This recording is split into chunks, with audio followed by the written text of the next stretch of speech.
ꯑꯍꯥꯟꯕꯃꯛꯇꯗ ꯁꯂꯥꯏ story ꯆꯦꯅꯦꯜꯒꯤ ꯃꯍꯨꯠ ꯁꯤꯟꯖꯗꯨꯅ ꯄꯥꯟꯊꯣꯏ ꯃꯉꯥꯡꯅ ꯃꯌꯥꯝꯕꯨ ꯇꯔꯥꯝꯅ ꯑꯣꯛꯆꯕꯒ ꯂꯣꯏꯅꯅ ꯏꯀꯣꯛꯅꯣꯅ ꯈꯣꯏꯔꯝꯖꯔꯤ꯫ ꯉꯁꯤꯁꯨ ꯃꯌꯥꯝꯒꯤꯗꯃꯛꯇ ꯅꯇꯧꯗꯨꯅ ꯉꯥꯎꯍꯟꯕꯅꯤ ꯍꯥꯏꯔꯤꯕ ꯋꯥꯔꯤ ꯑꯁꯤꯒꯤ 6ꯁꯨꯕ ꯇꯥꯡꯀꯛ ꯑꯗꯨ ꯄꯨꯗꯨꯅ ꯂꯥꯛꯆꯔꯦ꯫ ꯋꯥꯔꯤ ꯑꯁꯤꯕꯨ ꯏꯕꯤꯔꯛꯄꯅ ꯕꯤꯟꯗꯤꯌꯥ ꯈꯣꯡꯕꯥꯟꯇꯥꯕꯝ꯫ ꯍꯧꯖꯤꯛ ꯃꯌꯥꯝꯒꯤ ꯃꯐꯝꯗ ꯋꯥꯔꯤ ꯑꯁꯤ ꯈꯨꯗꯣꯜ ꯇꯝꯖꯔꯤ꯫ ꯃꯌꯥꯝ ꯄꯨꯟꯅ ꯇꯥꯃꯤꯟꯅꯔꯁꯤ꯫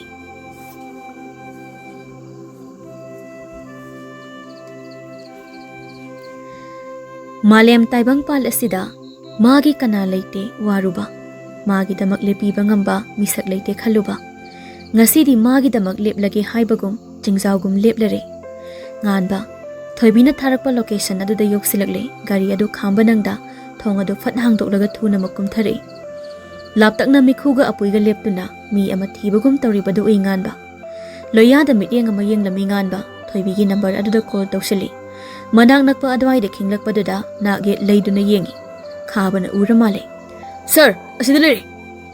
ꯉꯥꯟꯕ ꯈꯥꯕꯅ ꯈꯨꯠ ꯊꯤꯜꯂꯤꯕ ꯑꯗꯣꯝꯗ ꯌꯦꯡꯂꯛꯄꯅꯤ꯫ ꯐꯣꯟ ꯇꯥꯔꯤꯕ ꯑꯗꯨꯗꯗꯤ ꯌꯦꯡꯗꯅ ꯅꯥꯀꯟꯗ ꯅꯥꯄꯤꯑꯣꯏ ꯃꯣꯡꯁꯣꯡꯑꯣꯏ ꯂꯩꯔꯤꯕ ꯑꯗꯨꯗ ꯍꯦꯛ ꯃꯤꯠꯌꯦꯡ ꯇꯥꯔꯨꯔꯦ꯫ ꯃꯤ ꯑꯃ ꯂꯩꯕꯒꯨꯝ ꯇꯧꯔꯤꯕꯗꯨ ꯎꯕꯗ ꯊꯨꯅꯃꯛ ꯆꯪꯁꯤꯜꯂꯤ ꯉꯥꯟꯕ꯫ ꯊꯣꯏꯕꯤꯅ ꯃꯈꯨꯠ ꯊꯥꯡꯗꯔꯛꯄꯒ ꯃꯄꯥ ꯆꯞ ꯆꯥꯅ ꯉꯥꯟꯕ ꯊꯣꯏꯕꯤꯒꯤ ꯃꯈꯨꯠ ꯑꯗꯨ ꯇꯥꯞ ꯄꯥꯏꯔꯒ ꯆꯤꯡꯈꯠꯂꯤ꯫ ꯊꯣꯏꯕꯤ ꯃꯥꯁꯨ ꯏꯄꯥ ꯄꯥꯈꯠꯅ ꯃꯃꯤꯠ ꯑꯗꯨ ꯆꯦꯠꯅ ꯎꯏꯁꯤꯟꯗꯨꯅ ꯀꯞꯇꯨꯅ ꯍꯥꯏꯔꯛꯏ꯫ "ꯊꯥꯗꯣꯛꯑꯣ, ꯑꯩꯕꯨ ꯊꯥꯗꯣꯛꯑꯣ! ꯑꯩꯅ ꯀꯔꯤ ꯂꯥꯟꯈꯤꯕꯒꯤꯅꯣ ꯅꯣꯏꯅ ꯑꯩꯉꯣꯟꯗ ꯑꯁꯨꯝꯅ ꯇꯧꯕꯤꯔꯤꯁꯦ?" ꯉꯥꯟꯕ ꯊꯣꯏꯕꯤꯒꯤ ꯃꯃꯥꯏ ꯑꯗꯨ ꯄꯥꯏꯔꯒ, "ꯊꯣꯏ, ꯁꯤ ꯑꯩꯉꯣꯟꯗ ꯌꯦꯡꯉꯨꯁꯦ. ꯅꯪ ꯀꯩꯁꯨ ꯇꯧꯔꯣꯏꯌꯦ. ꯗꯗꯥ ꯂꯩꯁꯤꯗꯤ ꯅꯪꯒꯤ. ꯁꯤ ꯅꯪꯕꯨ ꯀꯩꯗꯧꯔꯒꯦ? ꯀꯅꯥꯅ ꯀꯩ ꯇꯧꯔꯤꯅꯣ? ꯗꯗꯥꯗ ꯇꯝꯃꯨꯁꯦ." ꯊꯣꯏꯕꯤ ꯈꯣꯟꯖꯦꯜ ꯑꯗꯨꯗ ꯃꯃꯤꯠ ꯑꯗꯨ ꯈꯪꯄꯥꯡ ꯄꯥꯡꯉꯛꯏ꯫ ꯉꯥꯟꯕ ꯑꯣꯏꯔꯝꯕꯗꯨꯗ ꯈꯪꯀꯣꯟ ꯀꯣꯟꯁꯤꯟꯗꯨꯅ ꯉꯁꯥꯏꯗꯒꯤ ꯄꯥꯈꯠꯂꯝꯕ ꯐꯨꯡꯒꯠꯂꯝꯕ ꯃꯌꯥꯝꯗꯨ ꯄꯤꯔꯥꯡ ꯑꯣꯏꯅ ꯃꯈꯣꯟ ꯊꯣꯛꯅ ꯀꯞꯂꯛꯂꯤ꯫ ꯉꯥꯟꯕ ꯀꯔꯤ ꯋꯥꯍꯩ ꯍꯥꯏꯔꯒ ꯊꯦꯝꯒꯅꯤ ꯈꯪꯗꯕꯅ ꯊꯣꯏꯕꯤꯕꯨ ꯆꯦꯠꯅ ꯀꯣꯟꯁꯤꯜꯂꯒ ꯃꯀꯣꯛ ꯑꯗꯨꯗ ꯇꯞꯅ ꯇꯞꯅ ꯅꯥꯟꯊꯕꯤ꯫ ꯊꯣꯏꯕꯤꯒꯤ ꯃꯇꯧ ꯑꯁꯤ ꯎꯕꯗ ꯉꯥꯟꯕ ꯅꯨꯡꯗ ꯐꯥꯎꯔꯛꯂꯤꯕ ꯑꯁꯥꯎꯕꯒꯤ ꯏꯍꯨꯜ ꯑꯗꯨ ꯌꯥꯝꯅ ꯋꯥꯅ ꯐꯥꯊꯅꯕ ꯍꯣꯠꯅꯩ꯫ ꯃꯇꯥꯡꯗꯨꯗ ꯊꯣꯏꯕꯤꯒꯤ ꯐꯣꯟ ꯑꯗꯨ ꯈꯤꯡꯂꯛꯏ꯫ ꯐꯣꯟ ꯂꯥꯛꯄꯒꯤ ꯈꯣꯟꯖꯦꯜ ꯇꯥꯕꯗ ꯊꯣꯏꯕꯤ ꯀꯞꯂꯝꯕ ꯑꯗꯨ ꯆꯞ ꯂꯦꯞꯂꯒ ꯇꯥꯔꯛꯂꯤꯕ ꯃꯥꯏꯀꯩ ꯑꯗꯣꯝꯗ ꯌꯦꯡꯂꯛꯏ꯫ ꯈꯥꯕꯅ ꯆꯪꯁꯤꯟꯗꯨꯅ ꯐꯣꯟ ꯑꯗꯨ ꯂꯧꯔꯒ ꯊꯣꯏꯕꯤꯗ ꯄꯤꯔꯛꯏ꯫ ꯊꯣꯏꯕꯤ ꯀꯞꯂꯨꯕꯒꯤ ꯃꯈꯣꯟ ꯑꯗꯨ ꯈꯔ ꯈꯖꯤꯛ ꯁꯦꯝꯂꯒ, "ꯍꯜꯂꯣ, ꯕꯣꯏ." ꯕꯣꯏꯕꯩꯁꯨ ꯄꯥꯈꯠꯄ ꯈꯣꯟꯖꯦꯜꯗ, "ꯆꯦꯊꯣꯏ, ꯀꯥꯏꯗ ꯂꯩꯒꯦ? ꯁꯣꯝꯗ ꯂꯣꯏ ꯄꯥꯈꯠꯅꯔꯦ." "ꯕꯣꯏ, ꯄꯥꯈꯠꯀꯅꯨꯁꯦ. ꯆꯦꯊꯣꯏ ꯊꯕꯛ ꯑꯃ ꯆꯠꯄꯅꯦ. ꯂꯝꯕꯤꯗ ꯒꯥꯔꯤ ꯌꯥꯔꯛꯇꯕꯗꯒꯤ ꯊꯦꯡꯉꯤꯅꯦ." "ꯑꯗꯨꯕꯣꯕ ꯍꯥꯏꯔꯝꯃꯗꯤ ꯐꯩꯗꯅ. ꯍꯧꯖꯤꯛ ꯀꯥꯏꯗ ꯂꯩꯔꯤꯅꯣ? ꯑꯩ ꯂꯧꯕ ꯂꯥꯛꯎꯔꯥ?" "ꯌꯥꯔꯅꯤ. ꯆꯦꯊꯣꯏ ꯌꯧꯔꯛꯇꯧꯔꯦ. ꯏꯗꯣꯝꯆꯥꯗꯁꯨ ꯐꯖꯅ ꯍꯥꯏꯔꯝꯃꯣ. ꯆꯦꯊꯣꯏ ꯊꯝꯃꯒꯦꯀꯣ." ꯕꯣꯏꯕꯣꯏ ꯍꯦꯛ ꯊꯝꯈꯤꯕꯒ ꯆꯅꯨꯒꯤ ꯀꯣꯜ ꯑꯃꯨꯛ ꯂꯥꯛꯏ꯫ "ꯊꯣꯏꯕꯤ, ꯀꯩꯅꯣ ꯅꯪ ꯀꯥꯏꯗ ꯂꯩꯔꯤꯅꯣ? ꯊꯥꯗꯣꯏꯗꯣ ꯅꯪ ꯊꯤꯕꯅꯦꯅ ꯂꯥꯛꯑꯝꯃꯦ." "ꯆꯅꯣ, ꯑꯩꯗꯣ ꯁꯣꯝꯗ ꯒꯥꯔꯤ ꯌꯥꯔꯛꯇꯕ ꯑꯗꯨꯒꯤ ꯈꯔ ꯊꯦꯡꯈ꯭ꯔꯦ." "ꯅꯠꯇꯦ, ꯍꯧꯖꯤꯛꯄꯨ ꯀꯥꯏꯗ ꯂꯩꯒꯦꯕ? ꯅꯊꯟꯇ ꯌꯥꯒꯗ꯭ꯔꯣ?" "ꯌꯥꯔꯅꯤꯌꯦ. ꯗꯗꯥꯁꯨ ꯂꯩꯌꯦ. ꯑꯩ ꯊꯝꯃꯦꯀꯣ." "ꯀꯩꯅꯣ, ꯀꯅꯥ ꯗꯗꯥ?" ꯄꯥꯎꯈꯨꯝ ꯄꯤꯔꯝꯗ ꯀꯛꯈ꯭ꯔꯦ ꯀꯣꯜꯗꯣ꯫ ꯊꯣꯏꯕꯤ ꯍꯧꯖꯤꯛꯇꯗ ꯃꯁꯥꯗꯣ ꯒ꯭ꯌꯥꯟ ꯂꯥꯛꯄꯒꯨꯝ ꯇꯧꯏ꯫ ꯉꯥꯟꯕꯗ ꯀꯣꯟꯈꯤꯕ ꯑꯗꯨꯁꯨ ꯍꯧꯖꯤꯛꯇꯗ ꯏꯀꯥꯏꯔꯛꯂꯤ꯫ ꯑꯁꯨꯝꯅꯗꯤ ꯂꯩꯕ ꯌꯥꯗꯕꯅꯤꯅ ꯉꯥꯟꯕꯅ, "ꯊꯣꯏ, ꯆꯠꯅꯕ ꯇꯧꯔꯁꯤ. ꯑꯩ ꯊꯤꯜꯂꯝꯃꯒꯦ." "ꯑꯩꯒꯤ ꯒꯥꯔꯤ ꯌꯥꯎꯔꯛꯄꯅꯦ." "ꯍꯣꯏꯅꯦ, ꯒꯥꯔꯤ ꯌꯥꯗ꯭ꯔꯦ ꯍꯥꯏꯕ ꯅꯠꯇ꯭ꯔꯣ? ꯑꯩ ꯑꯉꯥꯡ ꯀꯧꯔꯒ ꯁꯦꯝꯍꯜꯂꯒꯦ. ꯂꯥꯛꯑꯣ." ꯉꯥꯟꯕ ꯃꯥꯡ ꯊꯥꯔꯣ ꯍꯥꯏꯕꯒꯨꯝ ꯏꯪꯒꯤꯠ ꯇꯧꯔꯛꯏ꯫ ꯅꯨꯄꯤ ꯑꯗꯨꯅ ꯆꯞ ꯂꯦꯞꯂꯒ ꯃꯤ ꯌꯦꯡꯕꯒꯨm ꯇꯧꯔꯤꯕꯗꯨ ꯎꯕꯗ ꯍꯥꯏꯔꯛꯏ ꯉꯥꯟꯕ, "ꯀꯅꯥꯅꯣ ꯅꯪ ꯊꯤꯔꯤꯗꯨꯕꯣ? ꯀꯅꯥꯝ ꯂꯩꯇꯕꯅꯤꯁꯦ." "ꯃꯣꯏꯗꯤ." "ꯀꯅꯥꯅꯣ ꯃꯣꯏ ꯍꯥꯏꯕꯣ? ꯁꯤꯗꯗꯤ ꯀꯅꯥꯝ ꯂꯩꯇ꯭ꯔꯤꯁꯤꯗꯤ." ꯊꯣꯏꯕꯤ ꯉꯥꯟꯕꯗ ꯐꯂꯞ ꯐꯂꯞ ꯌꯦꯡꯂꯝꯂꯒ ꯒꯥꯔꯤ ꯂꯩꯔꯤꯕ ꯑꯗꯣꯝꯗ ꯂꯥꯛꯂꯤ꯫ ꯃꯥꯒꯤ ꯑꯉꯥꯡꯁꯤꯡ ꯑꯗꯨꯁꯨ ꯃꯈꯣꯏꯕꯨ ꯉꯥꯏꯗꯨꯅ ꯂꯩꯔꯝꯃꯤ꯫ ꯕꯤꯀꯤꯅ, "sir, ꯍꯜꯂꯗꯣꯏꯔꯥ?" "ꯍꯜꯂꯁꯤ.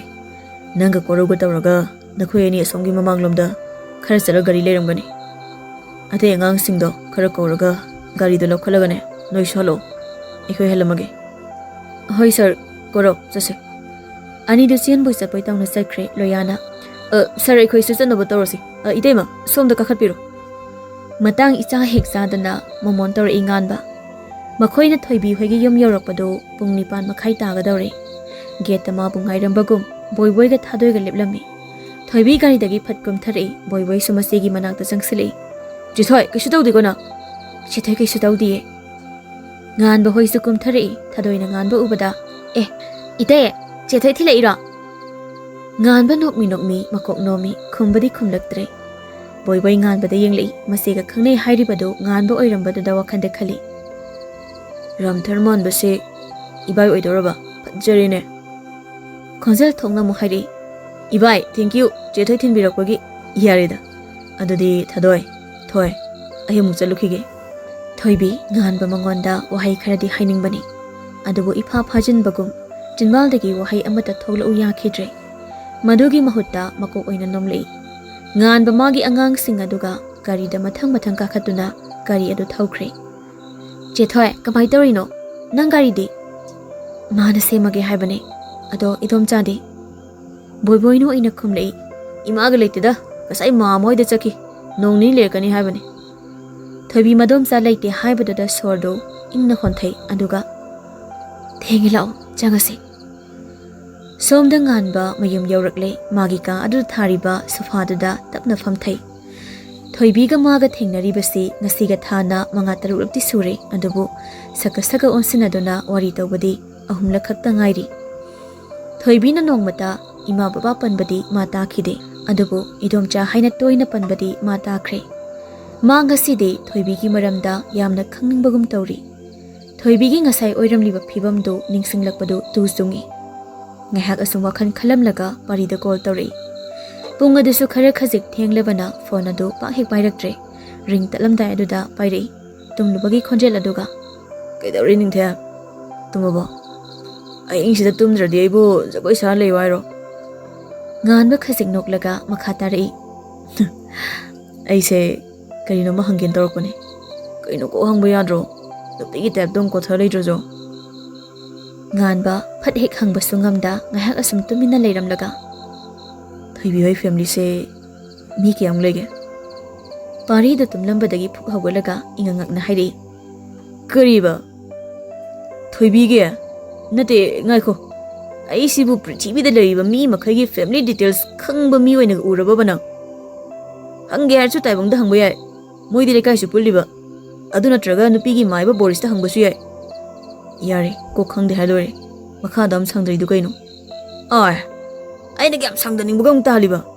Nayum da la hingphum phumni enangasi. Yare ai thamo. Taibong dam da tawr hangge. Si hairamlaga phone ado kakre. Maruki amukta tawdaba matawdada paridi ingangakle wa likna ngangba mana handak tawriba matawse makok ama ingaw ngawre. Makok ado naget phat hairamlaga machinda tapna soli. Nungsiba haibase masi oramale. Amuksu nokningdana nokphet taramlaga tumlambadagi hawali aduga thongnaw maya aduda changsinduna tapna hangi thongnaw ado aduga atiyada tarang thokliba thawan misak sing aduda yengi. Mitta ira chelakle. Amuksu penthokpagi minok ama noklamlaga kana amata haningdabagum tablop chirolgum na hai. Namit khuding thawan mis amarakta nangbu yaubra haiduna yengluba lakhide nangdi ukhide nangi saktamdi nongmata asumda thabalna pingau oi ahing mamai lomkiba ahing masing kayadi hauki asumda ahangba malangda tingkraba nang egi haukiba wari kaya ningsing milu iput kangda ngasisu idom hingliabe handaki mapok asida nang ai kuina loina khidrabasu mathangi mapok haibuduna leiramlabadi mapok khuding nang budi aitagi oijaki. Haina nganba taibangda amu call tawri amadusu theng tumbagi hainabi leibana phatpari. Karino da ngasi sibu kainamino Thursday. Taibang noktuna hairi. Nate kailege hingsida. Nganba wa koithok koisin hainaba mi oidabana phat hairi. Thoibi hoigi mungse mi kya lege. Koino mi gi family details khanga kaido gaino na. Phagina te na hairi taibang. Ai yam chamam na balere adugine. Nganba mana handak tawriba maong sida marup sing sidi ingangakle. Mi amagi wa hangbadi lairadana masana masagi maramda phau khangjadaba mana tawri si karino. Thoibi sa isam na hairabada marai ba yam thijarabai chane. Wa da sum koithoklaga leibada da nganba khon kankhali. Karino taiba sasa haiba yadabro. Khangini sakta thiye. Lama kaur kaniye nang adum haidul lerabsida nangaroi nang. Wathi tau le ko hairo ngai re. Taibangdo yararoi khana. Thoibigi masin mana ani sude matom tane. Mama pa ani mak laikhitri. Madum sagi masa ani amga lemine. Madum sa na kaisu phajana loina bide. Thina ngangi chai biba tatana taw. Adubu angang ani dadi yamna phai. Hek pukmina ba machi makum na khanjabani. Ngan ba wala ngang khitre asumna oiramgani haibadi ma khaludabani. Thoibigi maram khanglakpasidana hena mana thoibiba nungsiba asi mayek singlapagum tawre. Mana tumi lekhiba adada taibangna. Ningtheng tabro. Ima babadi kaidawuda lekhidabano. Mamagidi ai fajana khangaudre. Matamdo ai training mafamda leiri. Aduga inyadi naraga lekhidabane. Ado kaino nangna migi maramda dam khangninguridina. Jamna sum khangningba. Yari bo nagun khangi. Ngaiko Boris phone tawre conference birak. Boris na. Imai. Midi leizaba gaise hing phawlem thadine. Nanguma malro boise ningthem pai bane. Kaino haise? Nang helenga toknaraga ningthem go koinara waise. Kaino gi olaba noyene. Hare Krishna. Ngan bana. Boris yam taning deko. Asum hairak pasida taning akti oiramni ne. Yari thame nangi khadang do taibang doina nom horo. Phone do fat kakre taibang so hairi. Lehau khidro nang nanai su thamjarage. Hayeng ayuk yenda angan bada sintha panga daba. Pakte nasak to na 1920 gi mi gi type ta ngang thori duga na thau leite nang kana na pairoge thamoyare. Managa asum sadana nganglam laga thamkre taibang masinda sauningna solawi. Minai sidi matam kawi maso samasum haukibana namit nini humni haujingkre. Mi amana phatloi khana phalaktrabadi upai leite haibaduni. Thongamba swing chair aduda phamlaga magi mamangda lepliba nupa masa sing aduda yamna sauna ngangli. Aini kari hena khoida. Tanjabu phanglabadi hatu haibna tro. Nupa amana ki na khumlei. Sir, mirak to oibududi mi atai sokadra haidana khut thajadabane. Thongamba phuk hawalaga nupa adugi mamaida khupa aduna safu amada thajali aduga nangu minister prajagi amna khanbiribado ha misam amani sokbo sibada kanana kari hagadore nakal oiramna thariba sofa da tamina famlamba nitesna mamo lo haiba amasu leiribani na ekhoi tapthasi nites manipur gi lobu lorane minister haira mamona sel khara pirga machin menbi hai sel nangamdaba karibu lebagine manipur gi law and order di mamo hoina paibu chap manarabani ne mamo sina nakal amada thamkhraga ngan relation bade araibane lori bade sebo mari leibadune nites mamo na phana bu loini singani mikhudo mamo na lau hari hentam aduga ne mamo gi nakta toina lakpo sit tawrano mi na kita da chingnana ba thabak tawu yade mamo na yaliba oram masik ka hinba yade ko Hoy mama, adudi nacham chalukhi. Chalo. Ngasidi mata ahumdu punna punsi hainaduna chanu hoida pulap le thadoisi yauri chanuna. Thoibia aiga nanga tanadaba yadaba wa ama leire. Kaiwano Helena marak thalaga kaino aingondadi haide no eni khaktana duiwasi kaino ba. Thadoina mu che Helen moigi se nangi wa mandra Haidi nangi natradi ibani sulaini ekhoin disu tanaram bayaidana januna adune thadoe masi genam tade nasi gaina tanadi wari se magini se makhang da male thoibina yari se kaiwana tanadoi ba hairo janu isau sauna nate thoibi mana ekhoini da waloli se kaigino ba aini am khangningi se Helena kariya aina kari waloladana Lote hairona. Lote. Adudi ngarang nangga wari sanari nupa do kanano. Nang nupa koy de haida. Narrator nupi do chap lepi. Thoibi di waga amata ngangzadre. Kumbang ama maray ne hazik dia. Nate kay di nupa do banang kang do. Adu ay koy de haidok tabi maram na karigya. Ha, maram biro. Janu Helen gi mana khara sangsilaga masam chaplamba samphabi adu phat chatok laga Helen gi makhut nama adu tap pairaga asengba Hyderabadi ki helakani haibagum yenglei tawriba matawduda thadoidi makhunna machin khumduna nokpa khangi thoibidi pakhana ani duda yengi Helen masu mana wa lotluba oibana Chanogi masing khangbana khara khautak jai adubu haidaba yararoi khangbana itaptapna hairi asigi noile kai gi taibangse magane ngarang wari sanarido leiriba singdu mami lauthori thajamanraduna hairi thadoina kaina che helen ngahalibani asigi mamangi dukan da chappadadi da taibanga thengnabadda kaupha kongna dadaine Januna Tongambiya nangdi lona yam tawrami jani ne adu yeramni ne aina ngahalwai ekhoi da leisi haiba kandana yadraga hadan haro yaraise Thoibina Yarisi sano masu hek haibada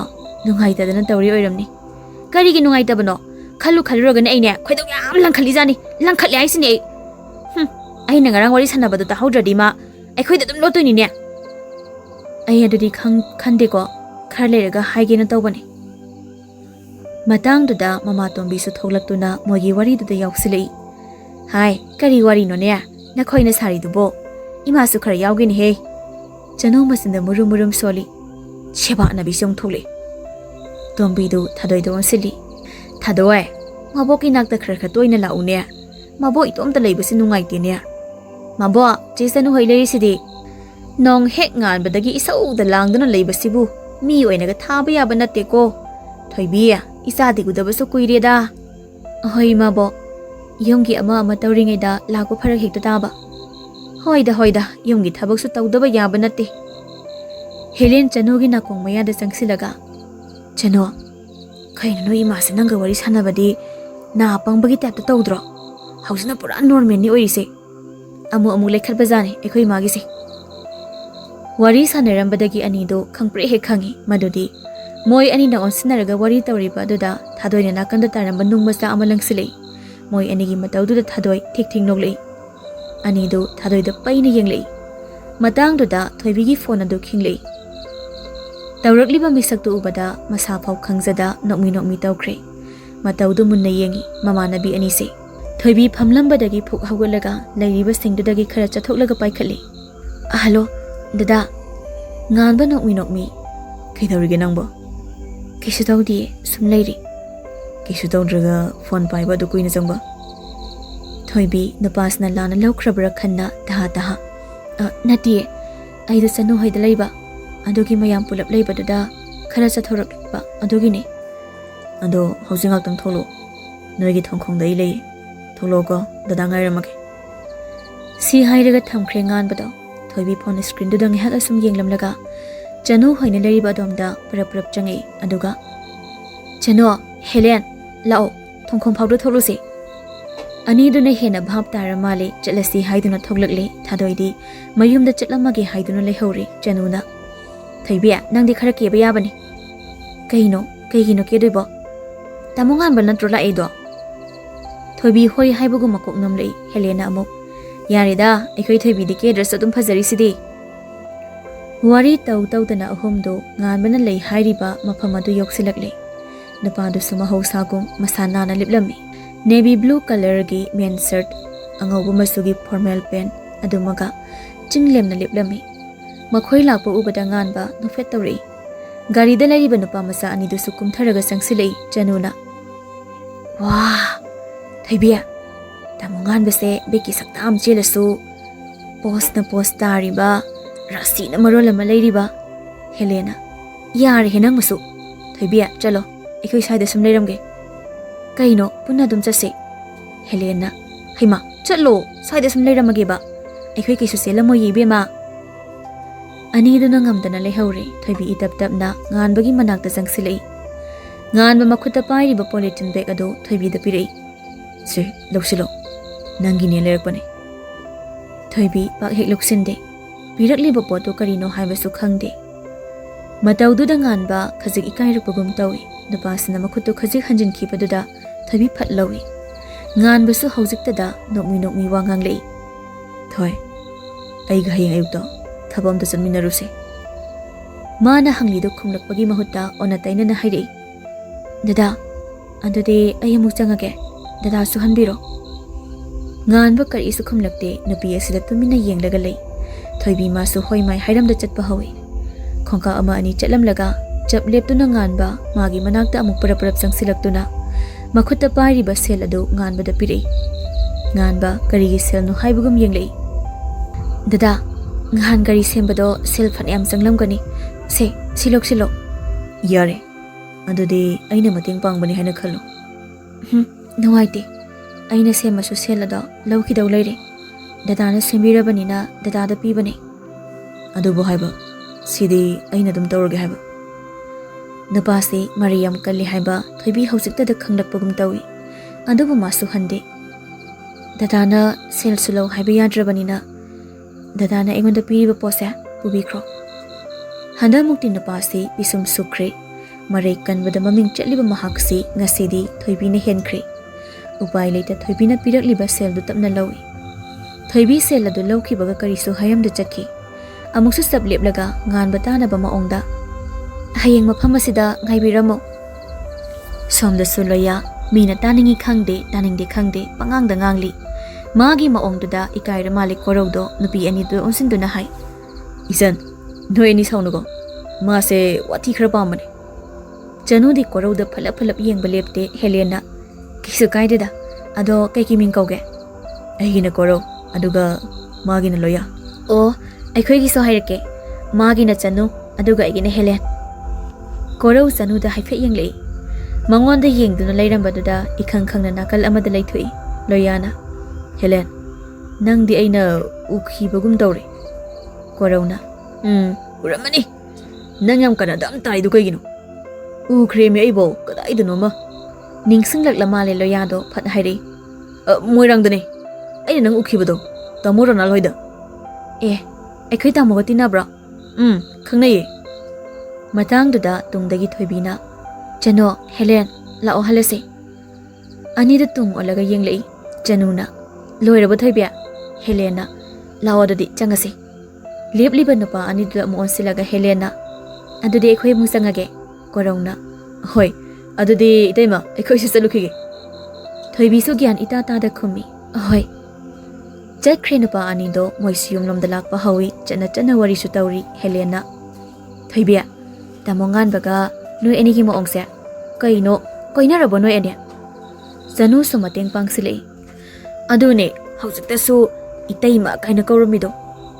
Kaidinada, koinade. Sum ichamsam na loina bane. Januna. Yam chamamni nang. Janu ge Helen ga lehaure thoibi ma sumayumda du hankre. Somda gari manungdani Loyana. Sir, itaima se masakam phajiko. Sargadi suksan janadri. Ngan ba loyagi lukhamadu thajale tumilayu haibagum. Ayo, kaino sir, asengba haibagi ro aibu furise. Nang wathiam ngangningro. Amuka tharaktringeda lephorona. Hanakti korausu. Hai soyabani sir. Itaima siyumda purukto kayang walige. Khamlai handakti sungtha ek thajadana. Koro, yaw ngangano. Nupi masana yadana kamaina purukani. Anido maya kare Loyana. Kaino sir, itaima koina dribo. Ado hausi korona itaima kawbada khumaiduna kaige. Ngan ba loyada yenglei asumna mayum hek yarakpaga garidagi kumtharei. Imunglomda khongkap launa thangduna changakpani. Itha hek thajadana marup singdo pulap phamduna leirami Ronalna. Thengida ningthya. Borisna amuk ngasi se kai lege haiba kawbirabo. Ngan ba pari da yenglei aduga tablap hairi. Happy birthday. Parina. Thank you. Kaw phawdi kawiramdri. Ngan ba masu sangsingduna phammi. Marupkibu kawba yabro. Taibangna. Pari hoida tum tawba yabane. Aduda nang laktu mandraba. Adu isom doina pulap hekta laaba. Haujikan si nang thabak yam chilidana. Ikhoi lekai ngaknaba honabada. Ngan ba pari da isuk sukna yenglei makhoina leiba domda loya korau ani susangai. Korauna. Happy pokpade tamo pari. Pari sunok mi tawrei Loyana. Kainu ke kamata ka roidro. Parina. Haujupo ngang masadongna ke ina khidra nei bo. Cha oina charase. Asomda bikiwei kha boy niteswai tawraga kana thongaurimni. Loyana. Ai. Thumurok sangam ta yumkhige dudi. Moi de ngang ni na khangamaroiba. Koro leho khidro. Ngai isulake. Ngan ba marup singda da onsilei. Kaino. Baba de nui lai khangdabro. Taibangna. Khangbanida. Ngasai de wari sanarama bane. Ngai pothage na changkhibane. Asumna marup singado harau pulap puna cha ising saminaraba matungda hanakre. Mathanggi ayukni nganba nganta hawgalaga masa fresh oithoklure. Loreduna kaput leiriba adomda changsili. Ngahak asum leiramaga firol sesili. Da green color gi main shirt, black color gi pants tuma.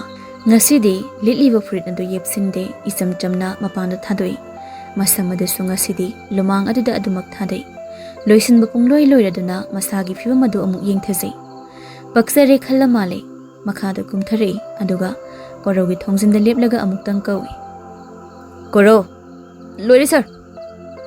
Thong adu fat hangdoklaga thoglei khaba amadi koro nganbada onsilaga korona sir loya hoido chap lepi koro do taromliba fashion du ubada khangha hari khaba su nganbada yenglei taromliba du ubada wakhanda khali korino toromijina chahina kunthra helamani aduga tawriba fashion sina chahi 19 13 ani du namabu yenglaga tawribado karisu khangdabagum lao chanaba tawsi loya hoida chakraba natro korona hoi sir phare lao chanaba tawsi moina sumanglamda tholakpada mapa kumar su phamduna leirami machana amukta tawkhidriba maongda tholakpaduda wa hairamge tawbaga loina kawkhiduna machana gari thauduna chakhibado tumin yenghawi thoibi hoigi khong adu yawra aduna garidagi kumthare pocket yarba phone do lokthoklaga thoibigi number do call tawi amadu su phat pairi thoi dada yawre aisu thokle je thoi iba ya da leire nganba thoibi hoigi lerak adomda phat yenglei